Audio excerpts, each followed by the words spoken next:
Term limits go viral. Hi, I'm Philip Blumel. Welcome to No Uncertain Terms, the official podcast of the term limits movement for the week of August 3rd, 2020. Your sanctuary from partisan politics. In June 2019, U.S. term limits was asked to provide testimony before a subcommittee of the U.S. Senate on Senator Ted Cruz's Congressional Term Limits Amendment bill. This was the first hearing on the issue in over a decade.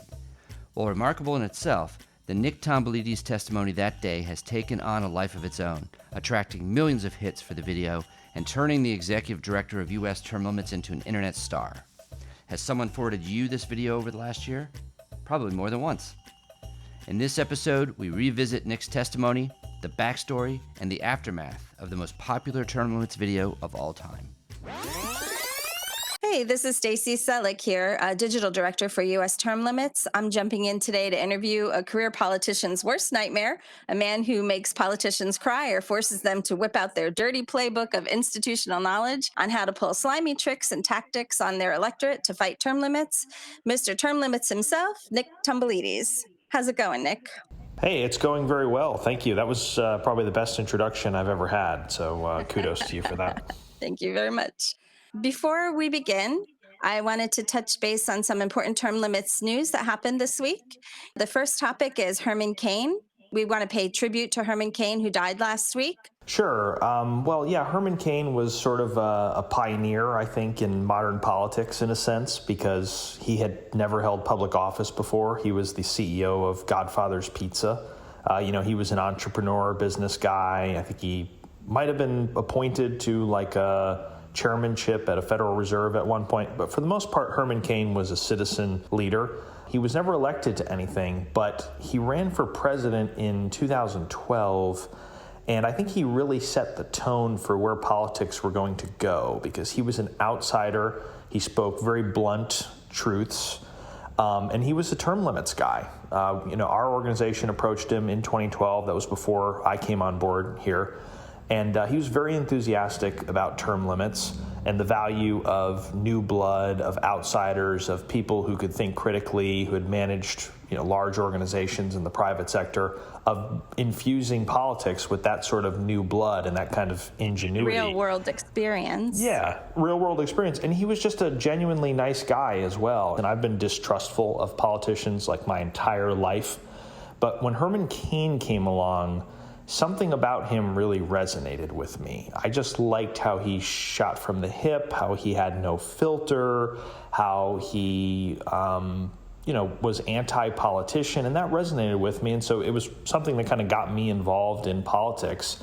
I wouldn't say it brought me along to the term limits movement, but it was kind of like something that happened during my formative years that really inspired me to get involved. And so, all credit to Herman for that, for just bringing a new voice into the process. And he'll be sorely missed. I think he was an important voice on the national scene. Yeah, he was. So tell me a little bit about the clip that we're going to play right now. So this was back when he was running for president. And obviously the political elites in Washington, they came after him because he was rising in the polls. And for some reason, they thought it would be a good idea to say that he had no political experience. Which kind of shows you how tone deaf a lot of those guys were. He's running against senators and governors, and they thought it'd be a great idea to say, well, Herman Cain is not a crusty old politician like the rest of us. And they thought, the voters would dislike that. But I thought that was a benefit. I think most people agreed. And Herman Cain just had the best line in responding to that criticism. The reporter says, but you never held public office before.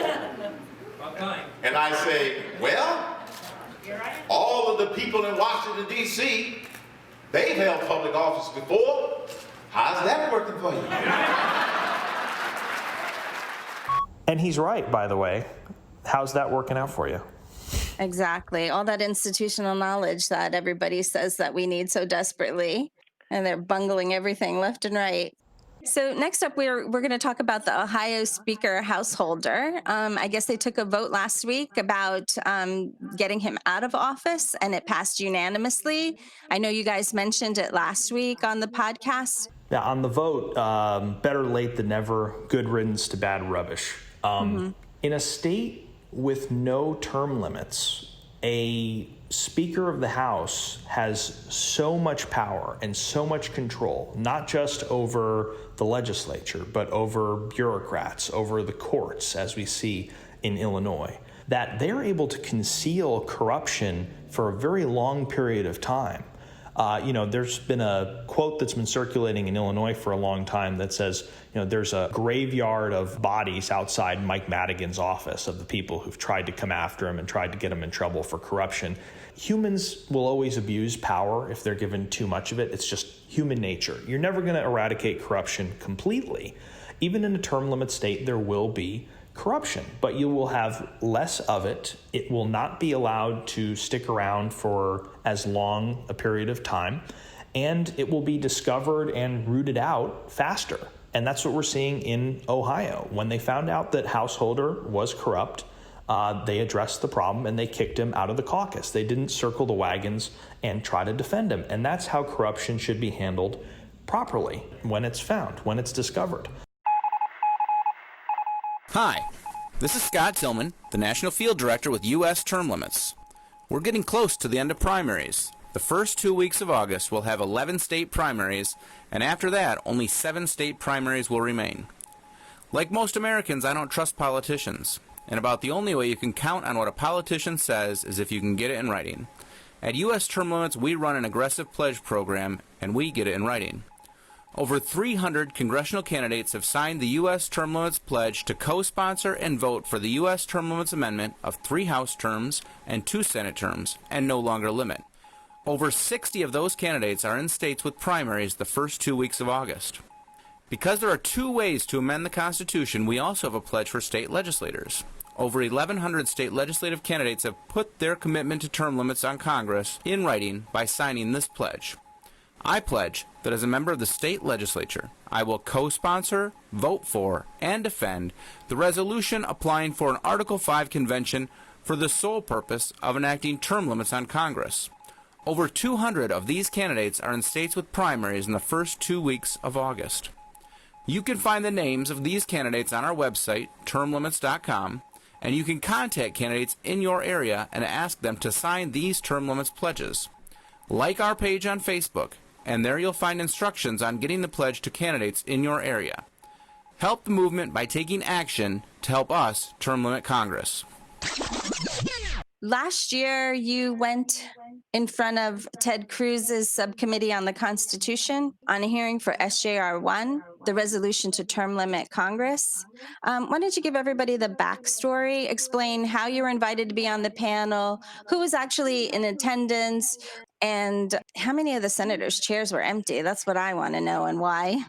Oh, wow. I don't even know the exact number that were empty. I know a lot. I was invited by Ted Cruz, believe it or not. A lot of people see the video and they look at Ted Cruz and they think I'm going against Ted Cruz. That's not exactly true. He's our lead sponsor for term limits in the Senate. He's actually a good guy on this issue. He's the person who invited me out. But somehow Ted managed to get approval from Senate leadership to hold a hearing on term limits. I know it's something that's been very important to him for a very long period of time. He got approval to do it. He's the chair of the Judiciary Subcommittee. They know U.S. term limits is the leading advocate for term limits on Congress, and so they called our organization and they asked me if I'd be willing to come out and, provide some background information. I don't think they knew that I was going to be as aggressive and passionate and vocal as I was. I think they thought maybe I would just come and share some numbers on term limits and that would be that. Some of the media caught wind of it. C-SPAN found out there would be a hearing, and they wanted to revive the debate on term limits, so they invited me to come out. And so I decided, I'd come to Washington, D.C. for one day. I'd do C-SPAN in the morning. I'd meet with some senators in between, and then we'd have the congressional hearing, and we'd see how it went.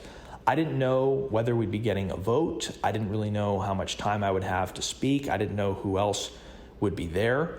But it was certainly an incredible experience, and I think it was kind of like a watershed moment for the term limits movement. Thank you, Mr. Chairman and Senators, for providing me an opportunity to address this important issue. I want you to imagine for a moment that you are an employer and you've got some problems with your employees. When you hired these employees, they promised they would do exactly what you asked of them. But once they got the job, they became a nightmare. They stopped listening to you and started using the job to line their own pockets. They took the company credit card and racked up more debt than you could afford to pay back. They became so obsessed with keeping their jobs that they forgot to do their jobs. And after all that failure, all that disappointment, and all that incompetence, your employees came to you and said, "We deserve a raise." If you're a reasonable person, that should make your blood boil. And yet, that is exactly what it feels like to be an American taxpayer. The first three words in our Constitution are "we the people." It's written larger than anything else because the framers of that document, the architects of our republic, wanted to remind you at all times who's in charge. We, the people. We are your employers, and you have an obligation to listen to us. So I come to you with a message from the American people. We demand term limits for members of Congress. In fact, according to the most recent national polls on the issue, 82% of Americans want term limits. That includes support from 89% of Republicans, 76% of Democrats, and 83% of independent voters. This is not a left or right issue. This is an American issue. In fact, term limits could be the only issue with support from both President Trump and former President Obama. Now, there was a time about 25 years ago when Congress was debating this. Nearly every opponent of term limits up here had the same rebuttal: experience, experience, experience. We need experience to do this job right. If only you leave your Congress member in office for decades on end, he or she will become such a policy expert that all our problems will be solved. In hindsight, that was one of the worst predictions ever. This system is broken. Congress has given us $22 trillion in debt, the longest war in American history, a broken healthcare system, a broken immigration system, a tax code written by lobbyists, an explosion of money in politics. Worst of all, too few here have the courage to address these problems because the only focus is on getting reelected. That's why it comes as no surprise that Congress has a 14% approval rating, and 60% of Americans say that they would fire every single member of Congress if they could. Congress is less popular than traffic jams, root canals, and hemorrhoids. You're beating head lice, but the lice have asked for a recount. Unfortunately, elections alone cannot fix this problem. Not because voters like you guys so much, but due to the nearly unbreakable power of incumbency. At the same time members of Congress publicly claim elections are free and fair, they secretly deploy every trick in the book to keep power. Incumbents get $9 in special interest money for every dollar that goes to a challenger. And if incumbents are having difficulty raising money, not to worry, they're allowed to send campaign-style mailers at taxpayer expense. That's to say nothing of all the free media and name recognition politicians naturally get just for being in office. The incumbent advantage creates a barrier to entry for everyday Americans without the connections to fund a campaign. It is the case for term limits. Elections may, in theory, be capable of dethroning incumbents, but that isn't how it works in the real world. Congressional incumbents have a 98% re-election rate. That probably explains why Congress looks more like a country club than a melting pot. It's predominantly made up of lawyers and politicians, and is disproportionately old, white, rich, and male. Term limits would give us a legislature that better reflects the diversity of our society. The message long-term incumbents send to young people like me seems to be, we want you just close enough to the political process to help us win, but don't get too close and take our jobs. The American people have lost confidence in this Congress, and for good reason. We routinely see abuses of power. 18 months ago, it was revealed that members of Congress were secretly using taxpayer money to settle lawsuits, some for sexual harassment. You still haven't disclosed how our money was spent and on whose behalf. So term limits is a check on arrogance, it's a check on incumbency, and it's a check on power. It's a way to restore political courage while bringing fresh faces and ideas to Washington. As Ben Franklin said, for the rulers to return among the people was not to degrade them, but to promote them. As Kanye West said, no one man should have all that power. Here's the dilemma we face. Over 80% of Americans want term limits to happen.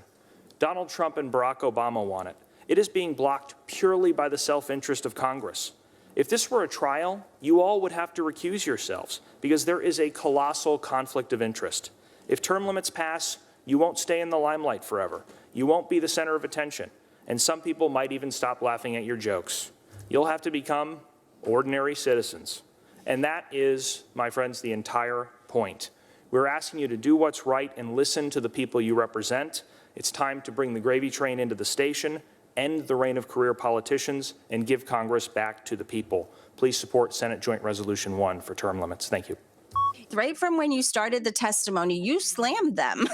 You just slammed them to the ground, directly to their faces, pulled no punches, and you let them know how you really feel. I went for the jugular. I figured the other people on the panel, they're going to be political scientists. They're going to sound like the teacher from Charlie Brown. They're going to put people to sleep. I wanted to stand out. I wanted to be different, and I wanted to give a voice to the American people. So I think that's what we did.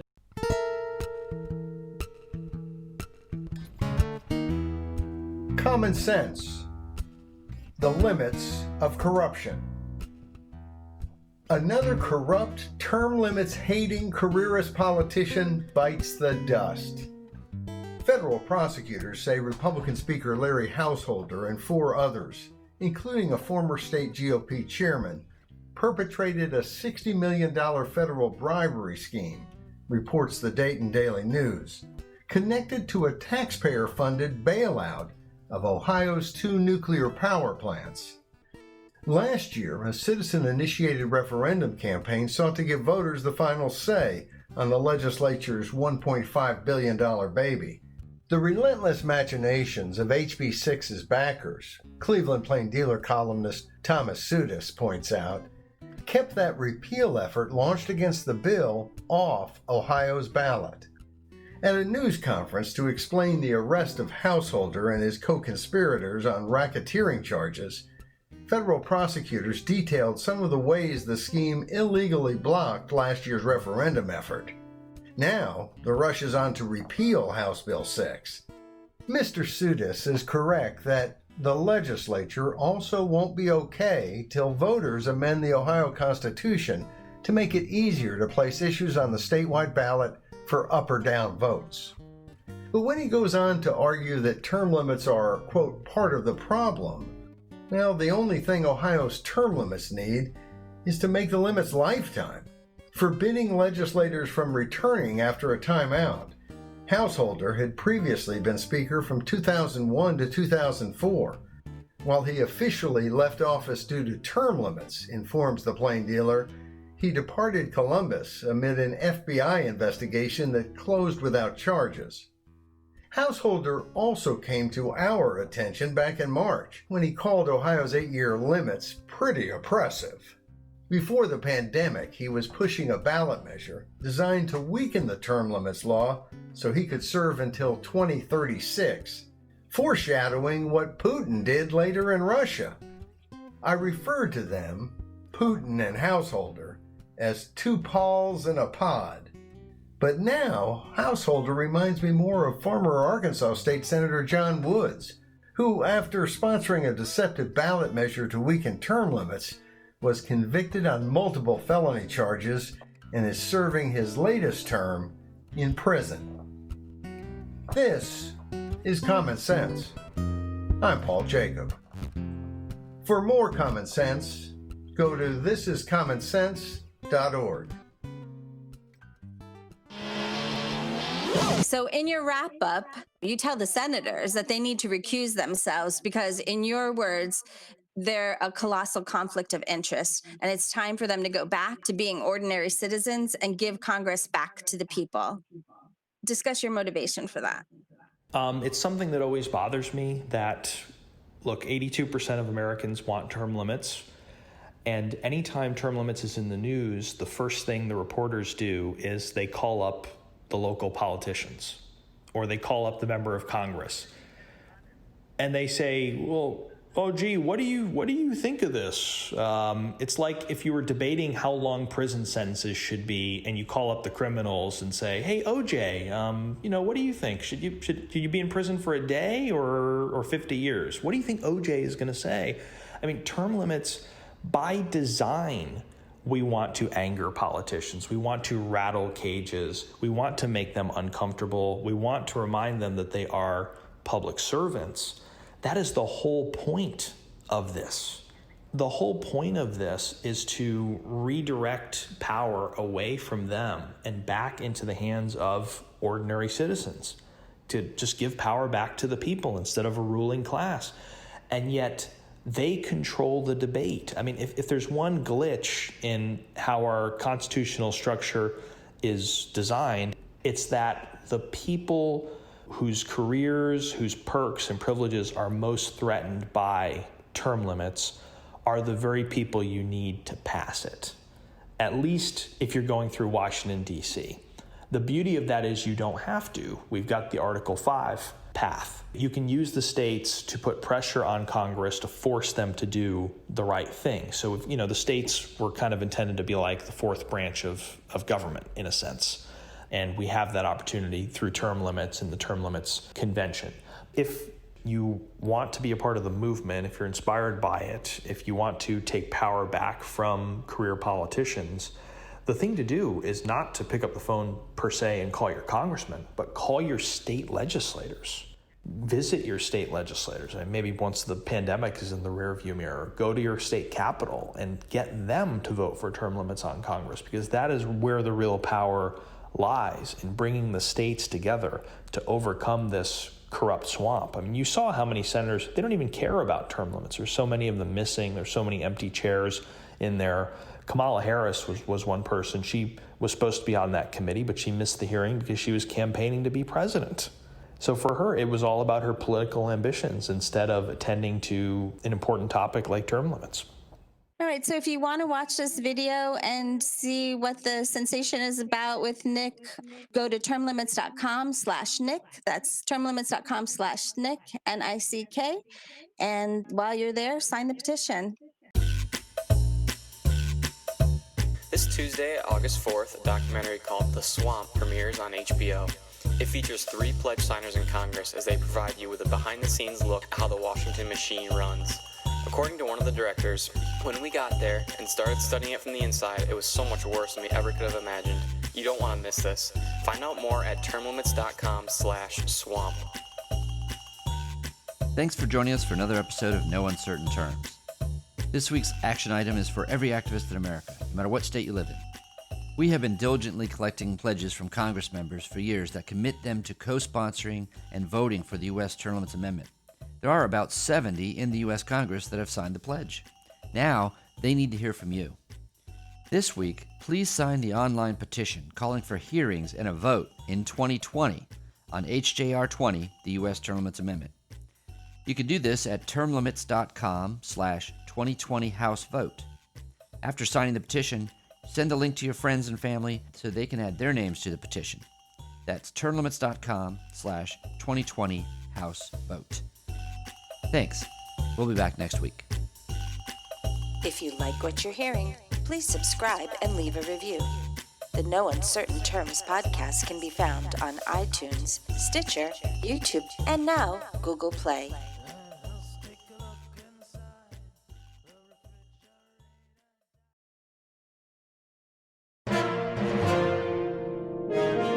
USTL.